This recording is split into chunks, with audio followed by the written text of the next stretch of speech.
बच्चों, कैसे हैं आप सब? पढ़ाई अच्छी चल रही होगी। बच्चों, हमने जो चैप्टर स्टार्ट कर रखा है वो कर रखा है सिंथेसिस बाय इनोलेट्स। उसमें 2 लेक्चर हम पढ़ चुके हैं। आज हमें 1,5 डाइकार्बोक्सिलिक को बनाना है, 1,6 डाइकार्बोक्सिलिक को बनाना है, ठीक है। और साइक्लाइजेशन भी हमें करनी है कि मेलोनिक एस्टर का यूज़ करके हम कैसे साइक्लाइजेशन कर सकते हैं। अगर बच्चों आपको ये आता है, पहले जो पोर्शन है अगर वो आता है तो बहुत अच्छी बात है, आपको ये सब समझ में आ जाएगा। अगर आपको नहीं आता है तो एक बार आप फटाफट वहाँ से रिवीजन लेके आएंगे, या आप जहाँ से आपको समझ में आए वहाँ से आप एक बार ज़रूर रिवाइज करके आएंगे, ठीक है। अब देखो, अब यहाँ पे ये जो मॉलिक्यूल है हमने बहुत बार बना लिया है। ये कौन सा मॉलिक्यूल है बच्चों? यही मेलोनिक एस्टर है। इसी से हम ऑर्गेनिक कंपाउंड की सिंथेसिस कर रहे हैं। क्या है ये? मेलोनिक एस्टर है। हमारा एम क्या है? हमें बनाना है 1,5 डाइकार्बोक्सिलिक एसिड। क्या बनाना है? 1,5 डाइकार्बोक्सिलिक एसिड। अब यहाँ आपको दिख रहा होगा कि यहाँ पे क्या है, ये डाइकार्बोक्सिलिक है, 2 कार्बोक्सिलिक ग्रुप हैं तो ये डाइकार्बोक्सिलिक हो जाएगा। अब यहाँ देखो कि इसको ये 1,5 कैसे हुआ।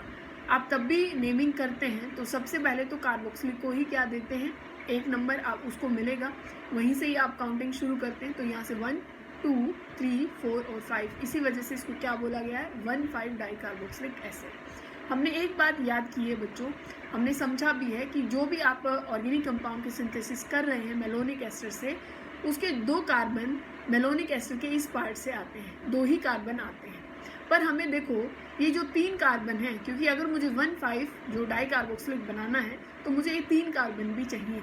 तो हमें यही समझना है कि ये 3 कार्बन हम लाएंगे कहाँ से, ठीक है। ये 3 कार्बन आएंगे कहाँ से, और जो एडिशन हम यहाँ पे करने वाले हैं वो किस तरीके की एडिशन होगी। अब ये खास क्यों बन जाता है? 1,5 जो एडिशन है वो इसीलिए खास है क्योंकि वो एक नेमिंग रिएक्शन के अंडर में आता है।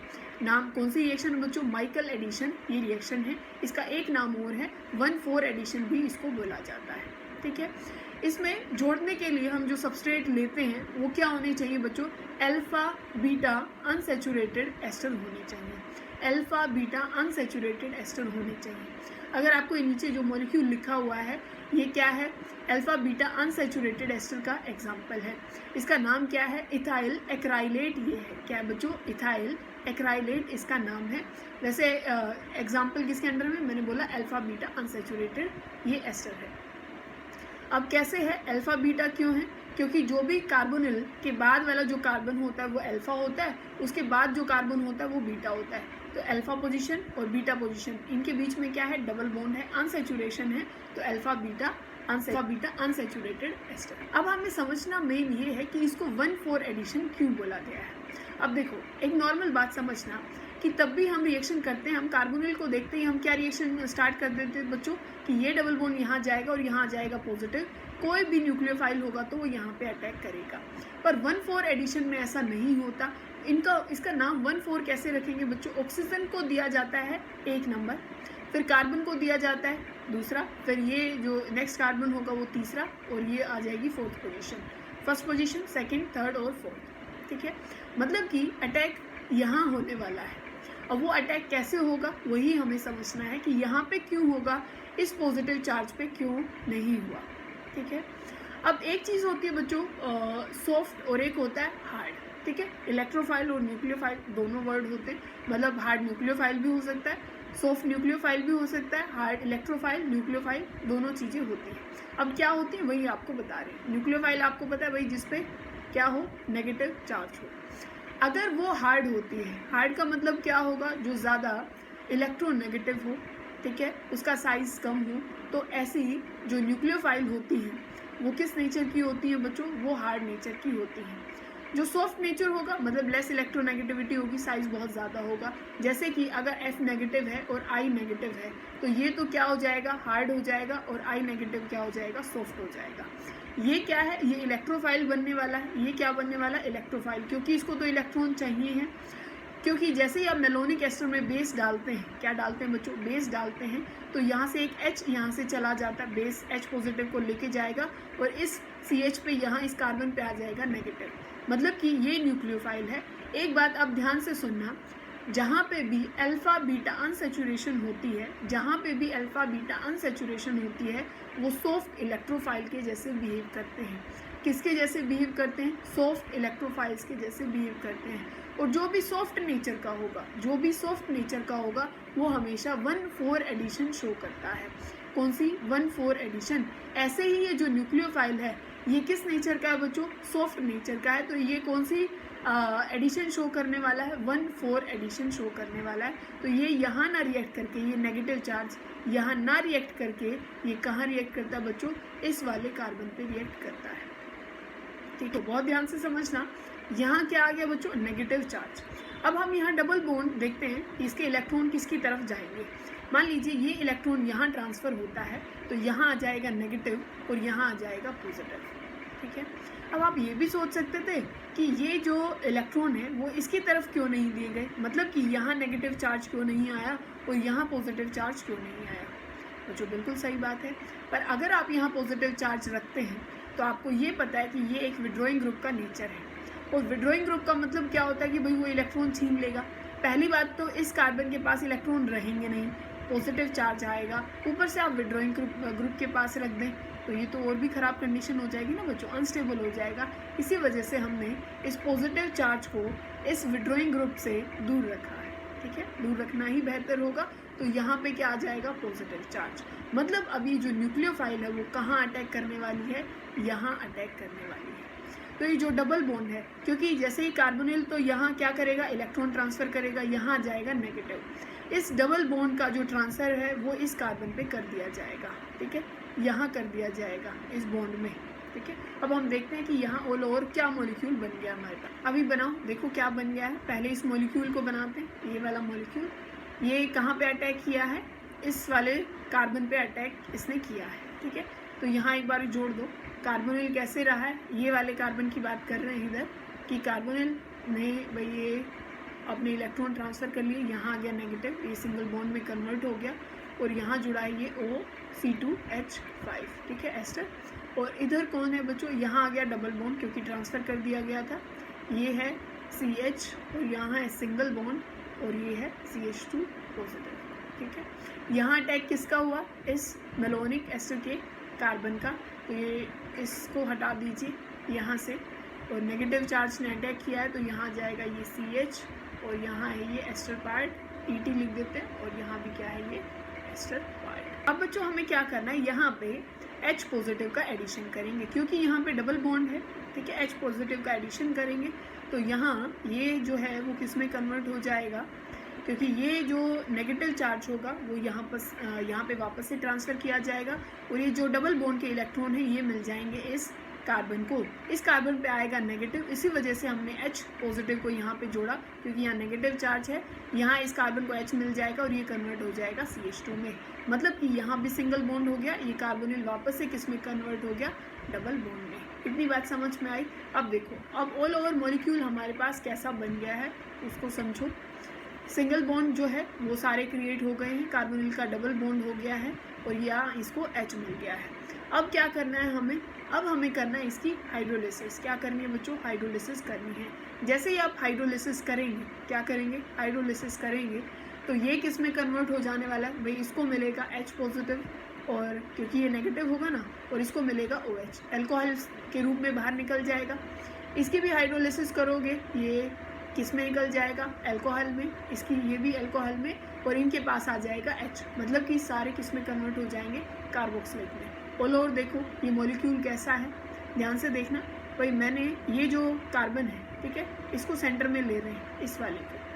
ठीक है, कैसे? देखो भाई ये लिखा मैंने CH2 के बाद जुड़ा है यहाँ पे एक कार्बन और फिर जुड़ा है ये कार्बोक्सिलिक COH, और यहाँ पे भी जुड़ा है ये कार्बोक्सिलिक। फिर इस कार्बन से एक कार्बन और जुड़ा है। ठीक है, मैंने ये जोड़ दिया CH2 के बाद यहाँ पे क्या है? कार्बोक्सिलिक ग्रुप, जिसकी हमने हाइड्रोलिसिस कर ली और ये कार्बोक्सिलिक में कन्वर्ट हो गया। इतनी बात ठीक है। अब हमें क्या करना है? अब हमें यहाँ से, क्योंकि एक कार्बन पे दो कार्बोनिल जो कार्बोक्सिलिक पार्ट है वो स्टेबल नहीं होते, तो यहाँ हीट करते ही एक CO2 मॉलिक्यूल बाहर चला जाएगा। ठीक है, CO2 मॉलिक्यूल बाहर चला जाएगा, उसको भेज दीजिए। तो ऑल ओवर देखो क्या मॉलिक्यूल अपने पास बन गया। हम 1,5 बना रहे थे, क्या बना रहे थे? 1,5 डाई कार्बोक्सिलिक एसिड बना रहे थे, वो हमारे पास बन गया है। देखो 1, ये 2, ये 3, ये 4 और ये 5।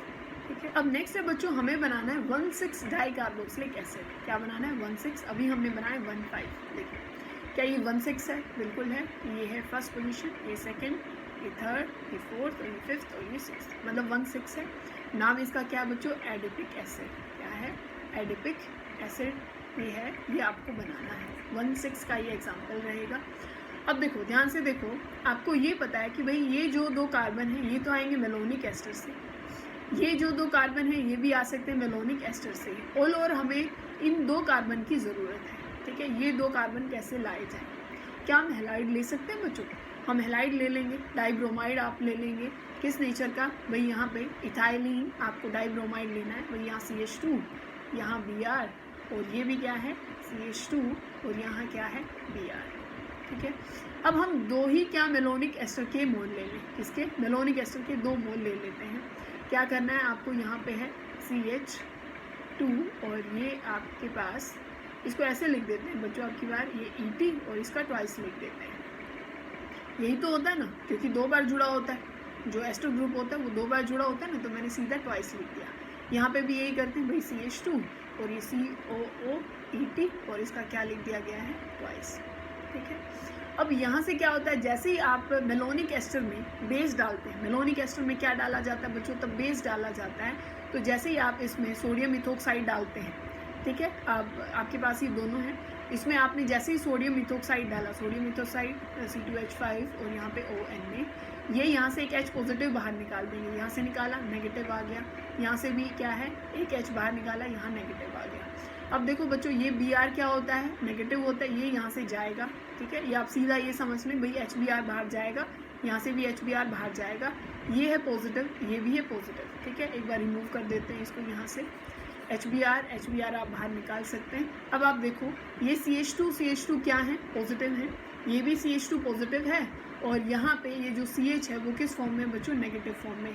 क्या ये नेगेटिव इस पॉजिटिव पे अटैक कर देगा? ये आपस में यहाँ क्या है? बॉन्ड बना लेंगे। इतनी बात ठीक है, ये पॉजिटिव चार्ज यहाँ से खत्म हो जाएगा। क्लियर है? अब देखो नेक्स्ट स्टेप में क्या करना है, जैसे इसको जोड़ देंगे उसके बाद हमें सिर्फ क्या करनी है? हाइड्रोलिसिस करनी है। जैसे ही आप इसकी हाइड्रोलिसिस करेंगे, आपको ये पता है भाई दोनों पोजीशन पे ऐसे क्या है, यहाँ पे भी एक एस्टर ग्रुप जुड़ा है, यहाँ पे भी 2 एस्टर हैं, यहाँ भी इधर भी 2 जुड़े हुए हैं।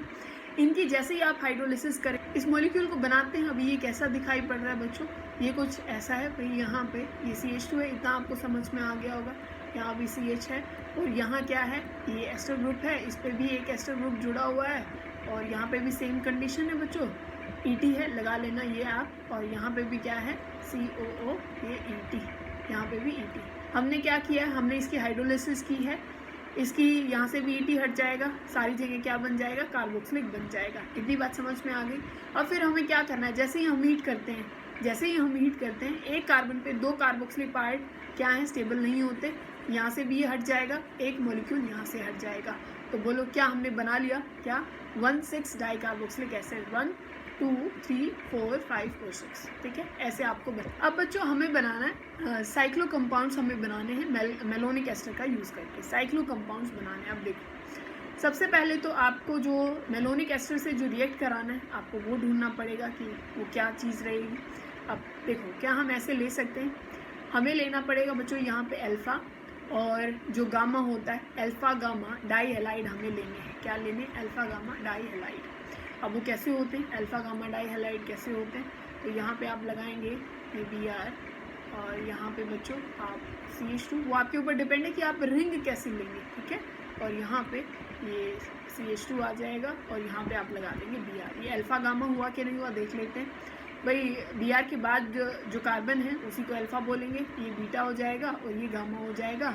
गामा, ठीक है, तो वही तो बोले ना, alpha gamma dihalide. Alpha position पे ब्रोमाइड है, गामा पोजीशन पे ब्रोमाइड है, तो अल्फ़ा गामा डाई हैलाइड हमने लिए हैं।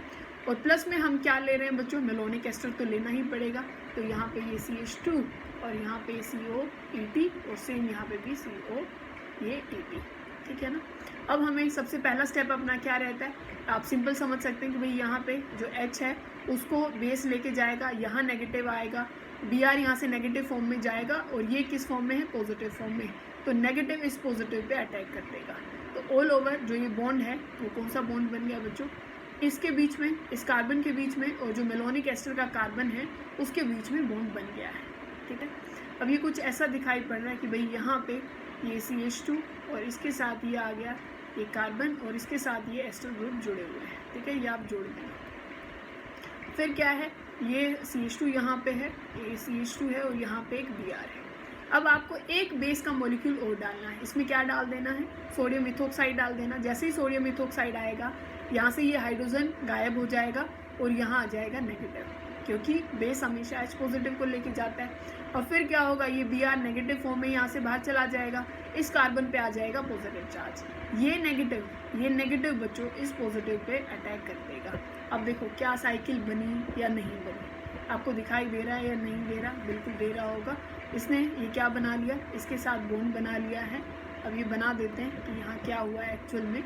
यहाँ ये कार्बन था, कार्बन ने इसके साथ बॉन्ड बना लिया है, तो ये देखो एक साइकिल बनी। अब एक काम और बाकी रहता है अपना, क्या काम बाकी रहता है, इसकी हाइड्रोलिसिस बाकी रहती है। हाइड्रोलिसिस करेंगे तो ये कार्बोक्सिलिक में कन्वर्ट हो जाएगा, ये भी कार्बोक्सिलिक में कन्वर्ट हो जाएगा। हीट जैसे ही करोगे तो यहाँ से एक CO2 मॉलिक्यूल बाहर चला जाएगा, CO2 बाहर निकल जाएगी, तो ये यहाँ पे ये जुड़ा रह जाएगा।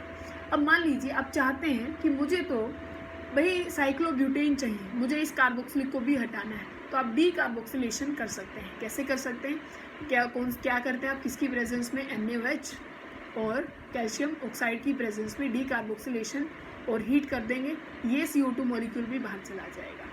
सिंपल हीट करने से तो एक ही CO2 मॉलिक्यूल बाहर जाएगा।